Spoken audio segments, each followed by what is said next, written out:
Around 10 years ago, the book publishing industry completely restructured.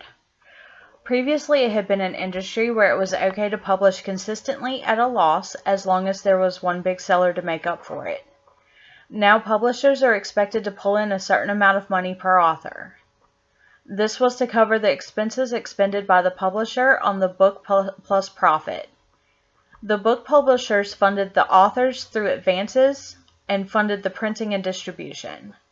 They had to pay for warehouses, trucks, editors, a marketing team, etc., as a way to sell books.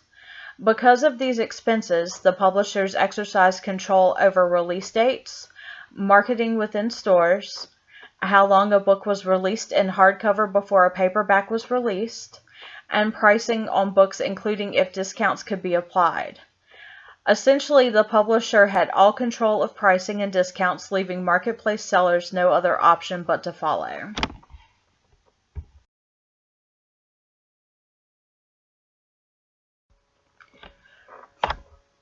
When online buying was added to the marketplace, publishers quickly had to change how they were doing business. Online companies like Amazon were starting to take the power away from publishers by doing what they wanted, and it was starting to cut into profits for the publishers. When digital content was developed, it also started to cause problems for publishers who were still trying to cope with the online marketplace. Development of digital content forced publishers to once again restructure their business model, but this has also created problems for them and marketplace sellers in the legal arena.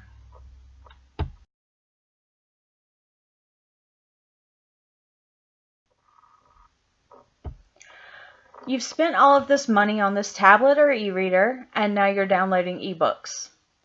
Even though you've bought something, it is still pretty much nothing. Buying a book digitally is still a book, but it is not a physical manifestation of a book. You're paying for digital content, a book, but it's not a book. There are no physical pages, no thin cardboard cover, and no rough raised artwork to run your fingers over. So in essence, a person has spent money, sometimes a great deal of it, on nothing. Given the great demand, it is far easier to mass produce and distribute empty forms of nothing than the substantively rich forms of something. Digital content is much cheaper to produce than an actual book. It is also cheaper to market and sell. Depending on the author, it practically sells itself. There is no need for warehouses, trucks, or the middlemen found in bookstores.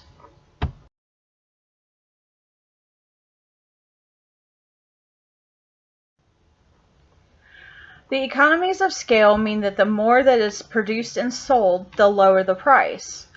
The greater the global market, the lower the price that can be charged, meaning, in turn, that even greater numbers of nothing can be sold globally. Ebooks, being essentially nothing, can be mass-produced in great quantities with very little manpower and no middlemen. They are essentially nothing but profit for the companies. Pricing should have been lower than what was found in the bookstores to begin with, considering that the customer was doing the majority of the work from home.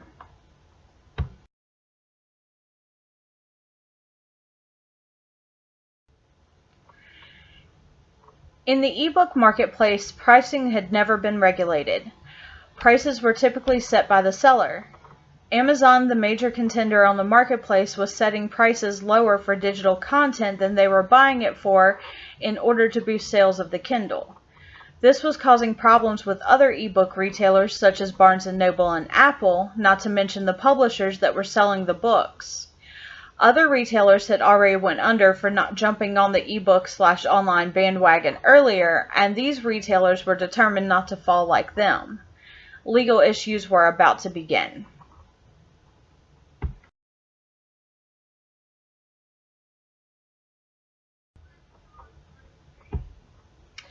A quick note.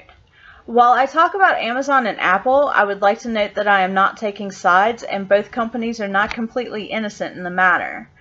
Amazon sells books at really low prices in order to boost sales of their tablets. When publishers refuse this practice, Amazon blocks all sales on the site for the publisher. For getting profits for the publisher, this affects the residuals for the authors. It also forces independent authors outside of the traditional publishing houses, to sell at incredibly low prices.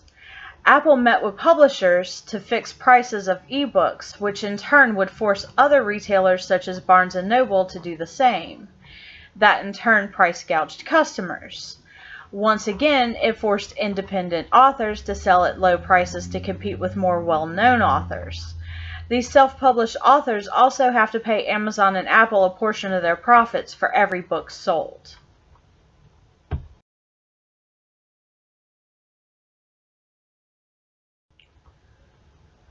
Just because something is new doesn't mean that the law doesn't apply to it.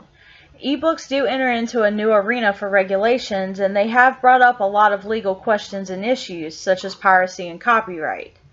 One such issue occurred in 2012 when the U.S. Department of Justice announced that it was suing Apple and 5 major publishers for antitrust violations. Having grown tired of Amazon's tradition of predatory pricing, publishers and authors were hoping that Apple could break Amazon's hold on the marketplace. Publishers met with Apple executives and conspired to fix pricing, while publishers agreed to contract only with Apple and to no longer do business with Amazon. Remember the previous slide when it was mentioned that Amazon did something similar to publishers? However, the publishers and Apple were in violation of antitrust regulations by giving Apple an unfair advantage over Amazon, and by also allowing Apple to fix pricing on ebooks at a higher rate than what customers were once paying.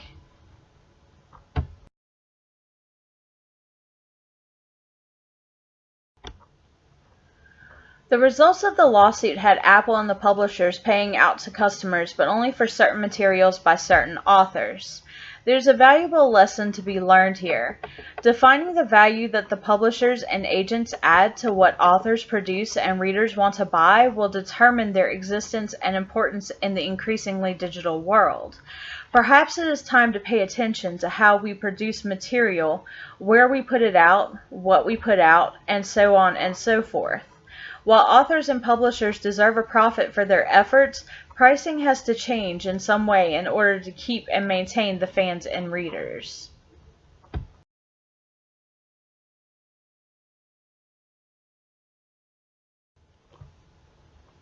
Digital content has done a lot to expand our world by offering more materials from a wider variety of authors than was previously available. However, there are multiple problems to be found with this technological expansion. Publishers, once satisfied with the profits made from 1 or 2 workhorse authors, have now become as greedy as your typical corporate powerhouse. So greedy that they are willing to conduct shady backroom deals and break the law. They are so enamored with profit that they put out content regardless of if it's good or not. Style over substance, quantity over quality. With so many major publishers having to close their smaller imprints down, I am honestly scared that they are going to become an endangered species by their own creation.